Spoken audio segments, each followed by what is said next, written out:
Hello Aries, Sun, Moon, Rising, and Venus signs. Kamusta po kayo? Sana po ay nasa mabuti kayong kalagayan. Welcome back po sa Star Tarot. At kung bago naman po kayo rito, welcome na welcome din kayo. Thank you po sa inyong suporta. I truly appreciate it. God bless you all po. So tingnan po natin ngayon ang mga energies surrounding you, no, sa 2024 po, yung buong taon. So January to December po, magpupula ko ng isang card kada buwan po. Titignan natin kung ano yung mga most powerful, kumbaga, no, na energies na maaring nandyan sa inyong horizon for the year 2024. So Aries, kuha tayo ng 12 cards. So January, February, March, April, May, June, July, August, September, October, November, December. Ayan. So, tignan natin kung ano yung mga energies dito. Yung mga posibleng energies na lalapit sa inyo from January to December. Ayan. So, baba ko na lang kaya. Mamaya ayusin natin. So, for January, Aries, ito yung energies ninyo. Ito yung energy ninyo. So, we have Chariot. Ayan. So, napakaganda, no? Kasi this is a moving on energy. So, most likely, meron kayo ditong pinagdaanan na medyo, siguro yung mga ito, yung taon ng 2023, no? Towards the end of the year, maaring nanggagaling kayo dito sa isang sitwasyon na medyo challenging, no? Pero nalagpasan ninyo, na successfully na nalampasan ninyo, na pagtagumpayan ninyo. Kaya by January, na kayo, on the go na kayo sa panibagong chapter, no, ng buhay ninyo. Moving on na kayo from whatever challenging situation na pinagdaanan ninyo late 2023, no? Kaya pagpasok ninyo ng 2024, determinado na kayo, alam niyo, sigurado na kayo kung ano yung next move na gagawin ninyo. Nakita niyo na yung path ninyo na napupuntahan ninyo, no? Yung parang meron na kayo ditong bagong endeavor na naset na sa isip ninyo, yung ganon. So, na kayo dito? Nagtagumpay na kayo dito. Kaya papunta na kayo sa bagong path na pinipili ninyong puntahan, no? So, napakaganda niyan kasi siya, mas inspired kayo dito, mas determined kayo dito, mas marami na kayong lesson na natutunan dito. So, very confident na kayo, determinado, driven kayo dito na kung ano man ang bagong endeavor na papasukin ninyo dito, mapagtatagumpayan nyo din kasi nanggagaling kayo doon sa success, sa victory, no? Maari din, no, ang may narinig din ako na maaaring ang iba sa inyo dito bibili ng sasakyan, no? By January, maaaring nagsa-shopping na kayo ngayon pa lang siguro, no? Nagsa-shopping na kayo ng sasakyan or maybe nagbabudget na kayo, yung ganon, kasi by January maaaring doon ninyo kukunin, no, yung sasakyan na yan. So what else? This is February, Aries. So meron tayong Four of Swords. Mukhang kailangan ninyo dito ng pahinga, kailangan ninyo dito ng pagmuni-muni, reflection time ninyo ito, no? Panahon para mag-recharge kayo. Siguro may hangover pa kayo dito, Aries, sa pagod, no? Sa stress na naranasan ninyo noong 2023, no? Kaya by January, meron na kayong sisimulang bagong endeavor, 'di ba? So maybe may stress pa na natitira, no? From 2023. Tapos pagpasok ng January, agad-agad meron kayong new beginning, may fresh start kayong papasukin agad. Kaya parang pagpasok ng February, pagod agad kayo, no? May nararamdaman agad kayong pagod. Kaya iniimbitahan kayo ng energy na to na magpahinga, no? Mag-recharge, napakahalaga nun, para nang sa gayon ready kayo, no, for the next day's challenges or for the next month's challenges na parating, 'di ba? Yung physically, mentally, emotionally, spiritually fit kayo, no? Sa gayon, kahit ano pa man ang endeavor na papasukin ninyo or kung ano man ang mga balak ninyo gawin, no? Kayo, ready kayo, fit kayo. So for March, meron tayong 10 of Wands. Ayan. So, ano dito? New beginning energy pa rin, no? So, ano, parang ang focus ng iba sa inyo dito for the first quarter ng taon, ano, puro kayo bagong simula, no? Meron kayong simulain dito ng mga sa iba't ibang area ng buhay ninyo to nang napipick up ko dito. Hindi lang ito kunyari sa karera, sa trabaho, no, or sa relationship, sa pamilya, hindi lang isa, no. Kaya siguro dito sa February pa lang pagod na kayo, no. Kailangan na ninyo agad mag-recharge diyan kasi ano, marami kayong gagawin. Parang marami kayong planong maaring sabay-sabay ninyong sisimulan, no. Dito sa 10 of Wands, may burden dito, no? May burden na i-let go nyo na, no? So, maaring, ano yan, resulta din yan nung energy ng 4 of Swords. Maaring nag-reflect na kayo, maaring dumaan na kayo dyan sa solitude, kaya na-figure out nyo na kung ano yung mga nagpapahirap sa'yo, no? Na-figure out nyo na kung anong mga bagay, sitwasyon or tao na kailangan na ninyong i-let go nang sa gayon makaluwag-luwag kayo ng pakiramdam, maging payapa ang mga nararamdaman ninyo. Wala na kayong bit-bitin na extra pa, no, sa buhay ninyo. So maaring ano yan ang resulta ng pagpapahinga, pagre-reflect, pagso-solitude ninyo around February, no. Pagpasok ng March, ano na kayo dito, handa na kayong i-let go, handa na kayong mag-purge ng mga bagay, tao, sitwasyon na figure out ninyo na hindi na yan kailangan sa buhay ninyo, no? So that's really good.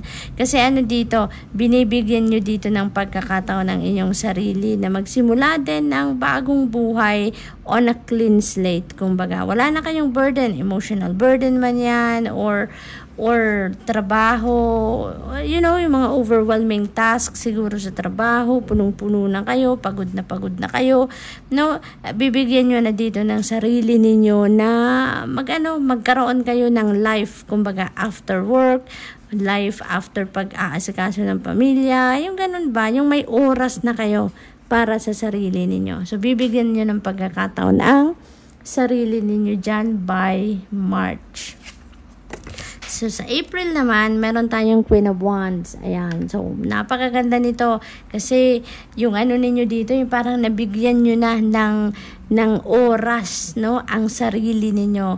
Dito, maaring meron dito ng opportunity na dadating sa inyo. That is going to give you, the chance na magawa ninyo kung ano talaga yung gusto ninyo, kung ano talaga yung passion ninyo, creativity ninyo, yung mga ganun ba, yung mga skills, talents ninyo, or gifts, yung parang, ito yung time ninyo para mag-shine kayo, no? It's time to shine dito for you around April. So, napakaganda kasi kung ano tong maiisip ninyo ditong idea, kung ano man ang ine-envision ninyo for yourself dito, gagawin ninyo ang lahat. Magpupursige talaga kayo, magsisikap, magtsatsaga, no, na marating ninyo kung ano yung siniset ninyong goal dito, no? So, good luck to that, Aries. Napakaganda. So, April, May tayo. Ayan. So, ito yung energy ninyo. Posibleng energy ninyo by May. 8 of Pentacles. Napakaganda rin ito pagdating sa money, career, and finances, no? Kasi kayo, tutok kayo sa pagtatrabaho, napakatyaga ninyo, napakamasikap ninyo. So, meron ditong financial reward, no? Kung ano man itong pagtatrabahuan ninyo dito, kay Queen of Wands, no, sa April, parang magkakaroon agad yan ng magandang resulta, magkakaroon ng magandang, output, no, pagdating ng May. So, dito ang nakikita ko dito, trabaho, karera, negosyo, no? Maring yun ang mga focus areas ninyo dito na magkakaroon din kayo ng financial reward, no? Maring kung anong i-invest ninyo dito sa April, meron agad kayong return of investment na marireceive by May, no? Yung effort ninyo will be rewarded, yung pagod, yung pagsisikap, lahat, no? Merong maibabalik agad sa inyo, meron agad kayong makikitang magandang epekto ng ginawa ninyo nung April. So, napakaganda. Meron din dito education, learning, yung mga ganon. May gagawin din ang iba sa inyo dito, Aries, na pagre-research, pag-aaral, yung mga ganon ba, no?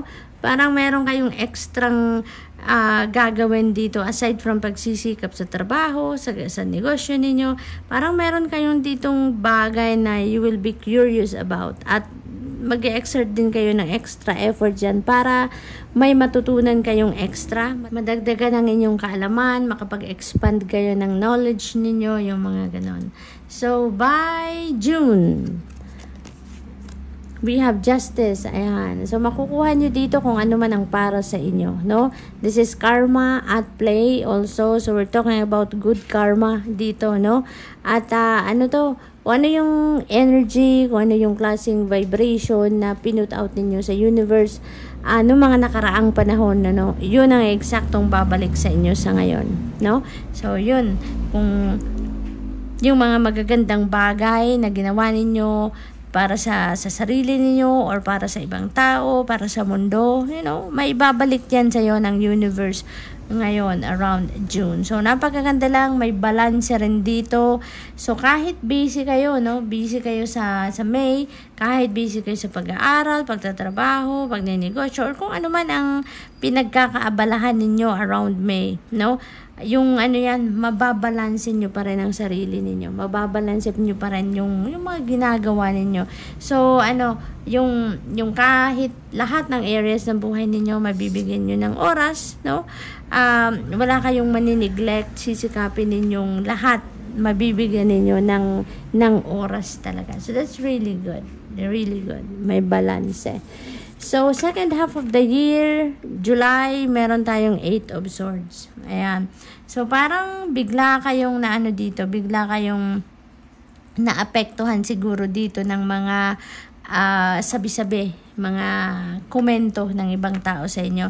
May negative effect sa inyo, yung mga narinig ninyo. Siguro may mga nagko-comment dito na may mga nagki-criticize siguro sa mga ginagawa ninyo, Siguro meron ditong mga sabi-sabi ang ibang tao naririnig ninyo at nagpapa-apekto kayo kung mga unconstructive criticism yan, Yung mga ganon. Or mga, alam mo yun, out of inggit siguro dahil successful kayo dito. 8 of Pentacles, may reward kayo dyan, financial reward na makukuha. Maybe ang iba sa inyo, mapopromote dyan, mabibigyan ng pay raise, yung mga ganon. And maybe dahil naging successful kayo dyan, sa puntong yan, maybe may mga taong naiinggit sa'yo at nagpaparinig or maybe nang i-intimidate sa inyo. So, maaaring ganon. Kaya, feeling ninyo tuloy, parang pakiramdam ninyo siguro dito kulang ang effort ninyo, pakiramdam ninyo hindi kayo ganun kagaling, yung mga ganun ba, So, maaaring maapektuhan kayo in a way na negative ang epekto sa inyo dito. Pero, alalahanin ninyo, Aries, huwag kayong magpapa-apekto sa iba, sa mga sabi-sabi, lalo na kung mga negative criticisms yan. Kasi, kayo lang tayong nakakaalam, alam ninyo yan na kayo lang tayong nakakaalam kung anong kaya ninyong gawin, kung ano yung mga totoong talents ninyo, skills, gifts ninyo, ano yung mga kaya ninyong gawin. Kayo lang ang tanging nakakaalam niyan. Kaya wag kayong magpapadala sa mga sabi-sabi, sa mga pang-i-intimidate ng ibang tao dyan. Dahil alam nyo kung sino kayo, kung ano kayo, ano ang kaya ninyong gawin. Kaya wag kayong magpadala dyan sa mga chika-chika, ng ibang tao sa inyo. So, we have Page of Cups. Ayan. So, may dito, may magandang balitang parating. Maaring ito din yung pupukaw sa damdamin at sa isip ninyo na bakit nga ba, Bakit ka nga ba magpapadala sa mga pang-i-intimidate ng ibang tao sa inyo? Alam nyo naman meron kayong galing, meron kayong talent, skills, and gifts, na magagamit ninyo para pagtagumpayan ninyo kung ano man ang mga bagay na gusto ninyong bigyan ng focus, gusto ninyong ma-manifest. So, dito around August, meron mga opportunities dito na parating na ito yung mga balitang dadating na maybe meron kayo ditong mga job opportunity, may career opportunity or business opportunity. Maaaring merong balitang parating sa inyo dito na magpapasaya sa inyo, magpapa-excite sa inyo dito, no? Maaaring ito talaga yung pupukaw sa inyo. Ito yung magkakaroon kayo dito ng energy shift dahil dito sa mga balitang ito, sa mga impormasyon na to na matatanggap ninyo, no? So meron din yung encouragement energy ako napipick up dito. So you will be very excited also about these opportunities. So what else for September? Meron tayong 7 of Pentacles. Ayan, nabuboard ang iba sa inyo dito, Aries. May boredom na nararamdaman or mararamdaman ng iba sa inyo dito around September. Kasi maaring may mga ginawa na kayo dito, may mga effort kayong ginagawa, pero parang hindi dumadating yung ine-expect ninyo, hindi nangyayari kung ano man ang ine-expect ninyong mangyari. Kaya parang nabuboard kayo, nagtatanong kayo, dadating pa ba, hinihintay ninyo, mangyayari pa ba yung pangarap ninyo, mangyayari pa ba yung gusto ninyong ma-manifest? Kasi parang iniisip ninyo dito, ginawa na ninyo ang lahat, no? Na-exhaust nyo na yung resources ninyo, na-exhaust nyo na yung tricks ninyo, yung strategy ninyo, pero hindi pa rin nangyayari yung ine-expect ninyong mangyari, no? Kung ano man tong hinihintay ninyo. Pero ang 7 of Pentacles energy, there is a promise dito na kung ano man ang ini-expect ninyo, kung ano man ang hinihintay ninyong mag-manifest sa buhay ninyo, it will come, no? Guaranteed yan, dadating yan, pero hindi nga lang sa timeline na gusto ninyo or sa ine-expect ninyo. At maaring hindi rin sa exact form na ine-expect ninyo. Pero kung ano man ang parating sa inyo, yun ang best para sa inyo. Yun ang sa tingin ng Divine Universe ang mas makakabuti para sa inyo, no? So kung nag-i-expect kayo ng success dyan, dadating ang success pero hindi in the exact form na in-expect ninyo na mag-unfold ang success na yan, no? Yung ganon. So, time to re-evaluate, time to step back, no? Doon, konti lang, doon sa kung anong in-expect ninyo, kung ano yung ginagawa ninyo, para magkapag-reflect kayo, makapag-reassess kayo ng kung ano ang mga nangyari na, ang mga nangyayari, anong mga naging epekto noon sa ngayon sa inyong sitwasyon, no? So tingnan niyo kasi malay niyo baka may bagong perspective diyan, may mga bagong ideas na pumasok, no? At maaaring may divine guidance diyan na dumating at yung pala, no, may isip niyo na hindi ko pa pala 'to nagagawa, no? Baka ito yung kulang, baka ito yung missing piece, no, doon sa puzzle ninyo para mabuo na yung puzzle ninyo at mangyari na kung ano man ang hinihintay ninyo, 'di ba? So, reflection time din yan ang panawagan din sa inyo. Hangman, the wait is over. Pagdating ng October, napakaganda ng tinatakbo ng energies na to sa last quarter of the year. Kasi kung ano man yung hinihintay ninyo dito sa September, no? Maaring dumating na talaga yan, no? Dito sa October, maaring mangyari na. So, maaring dito sa reflection time ninyo na gagawin sa September, maaring ma-figure out ninyo na, oo nga, no, kulang pa, eto pa, itatry ko pa tong gawin, hindi ko pa to nagawa. So, maaring gawin nyo na yon. And maaring yun lang talaga ang kulang at ibibigay na sa inyo ng Divine Universe kung anong hinihintay ninyo dahil nagawa na ninyo kung ano yung kulang, 'di ba? So maaari talaga na by October mag-come to fruition na kung ano man ang ine-expect ninyo, no? So parang the wait is over, 'di ba? The wait is over. Nandito na siya around October. So most likely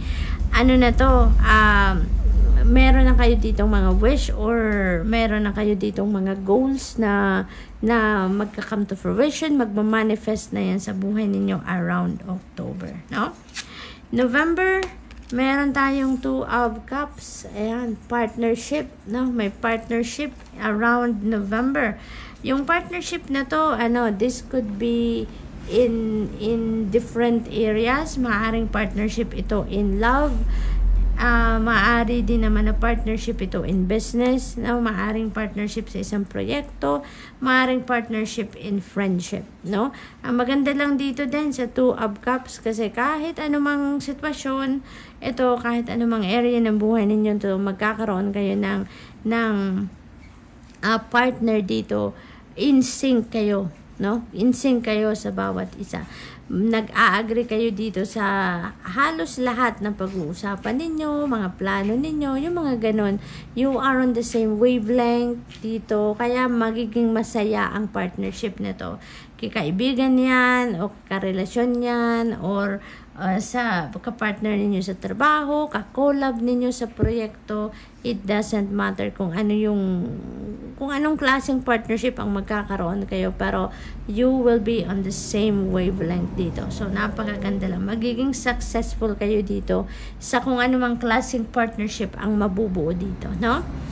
December, we have 6 of Cups. Napakaganda nito, kasi may homecoming, may pagtitipon, may pagsasaya, no? This is also reunion, 'di ba? May reunion dito. So December naman, 'di ba? Family time, ganon, mga magse-celebrate ng Christmas together, yung mga ganon. Kaya maraming homecoming dito, no? For most of you Aries, may homecoming.